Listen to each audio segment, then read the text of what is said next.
So I wanted to wait until we got official word on Zion in case there was some miracle he was gonna play on Friday, but he's not gonna play on Friday, which means all eyes point back towards Brandon Ingram, who was pretty bad against the Lakers, so much so he got benched down the stretch of the game.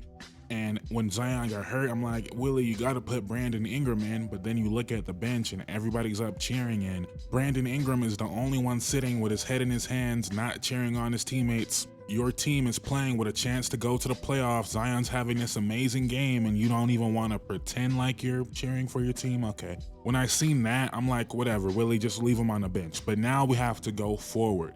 And what I really don't want to happen is for Brandon Ingram to go crazy against the Kings, get in the playoffs, take OKC to 7 games where Brandon Ingram is going toe-to-toe with Shea, and then we have to do this all over again next year. Part of me just wants the Pelicans to lose so there's no delusion, so we're not still convincing ourselves that Brandon Ingram and Zion is the duo. We just got to see them together in the playoffs, because now Zion, again, will not be in the playoffs. But there is the other side of it where it's like, look at how good their record was this year. They're building something.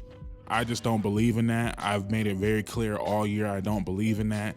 And now I feel like there's too much baggage with the situation. There's now a belief that Brandon Ingram came back and ruined the season. Whether you believe it or not, that's the sentiment around it. Even though he came back to a team that was 7-6 without him, in the mind of fans and in the mind of media members that cover the Pelicans, they feel like Brandon Ingram came back and ruined the season. And another reason I feel like it might be over is because one guy that was always gonna vouch for BI was Willie Green. And in this moment, season not technically on the line, but kind of on the line, he said, you know what, Brandon, you're going to be on the bench. And how does Brandon Ingram recover from that? How does their relationship recover from that?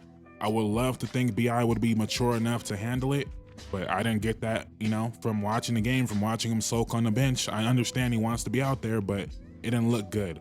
But let me take a step back, because I believe what's about to happen is exactly what I don't want to happen. I think this team is going to beat the Kings.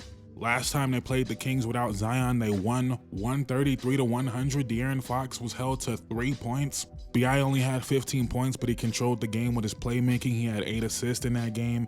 That's a matchup where JV can actually play, be effective, and he's needed against Sabonis, where AD is just too quick for him.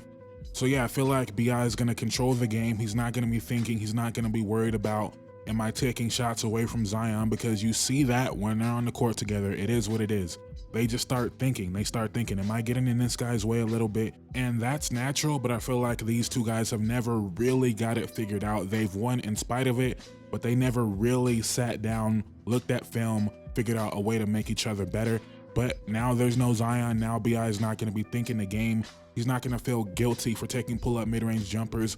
If you watch the Lakers game, they needed him to take pull-up middies early in that game, and there were points where he was turning them down, and then he ended up having to take a tougher shot because he was too worried about taking the bad shot, right? And the same thing with Zion. He played more free. He wasn't worried about, does BI need more touches? Because you know what, Trey Murphy, he's going to be out there parked waiting for me to pass him the ball. He's going to shoot it, right? I pass it to BI, he's not really going to shoot it. Same thing, vice versa. That's why these two guys have not been the greatest fit. But BI will be out there surrounded by shooters. He's going to find shooters. He's going to find CJ. He's going to find Trey. He's going to find JV as the role man. And he's just going to play freely. And I feel like this team just matches up too good with the Kings. Now, De'Aaron could go crazy. He could figure it out all of a sudden. He might give this team 40. But history suggests that Herb Jones, Dyson Daniels, Jose Alvarado, that's enough to keep him limited, and Sabonis is not going to physically overwhelm JV, so he can only do so much.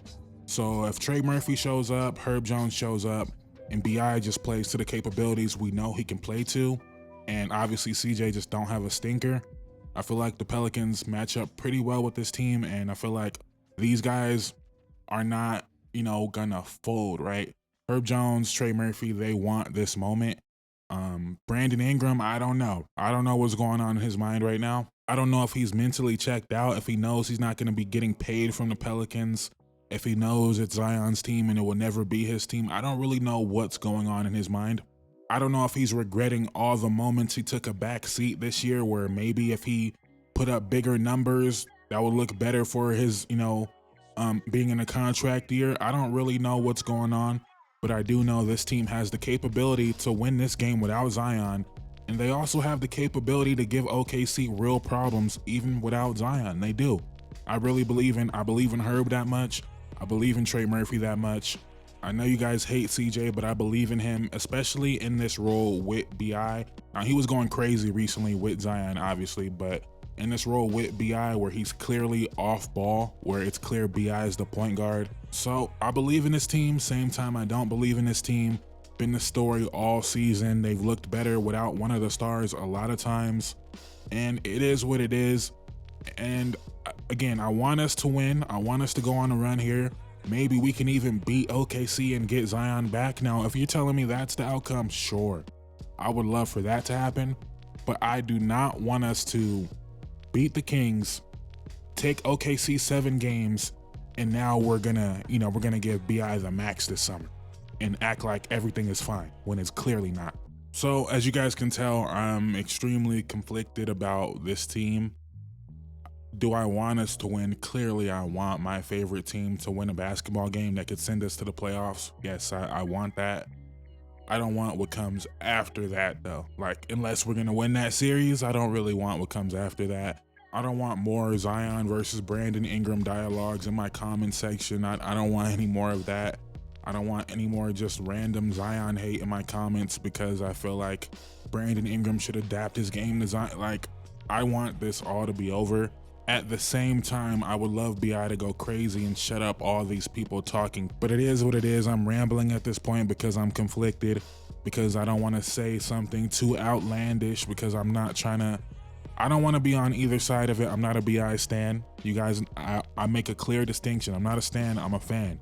He's one of my favorite players, but he's extremely flawed as a player. But when people have stans, they're gonna be haters, so I understand the pushback, right? I understand the pushback, but I understand it from fans, not people that work in the media, not people with media credentials tweeting about how Brandon Ingram is not good at basketball. That's not, but you guys, the stands, you guys make it very easy.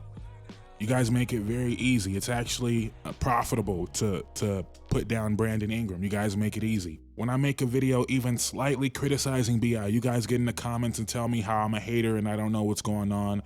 I don't know ball, so you guys make it easy. But I'm gonna leave it there. This might be my last video on the Pelicans until the offseason, until they start making moves. Actually, yeah, I'm gonna do some draft coverage, but that's gonna be for everybody, not just the Pelicans. But I'm gonna leave it right here. I have one thing to say to Brandon Ingram.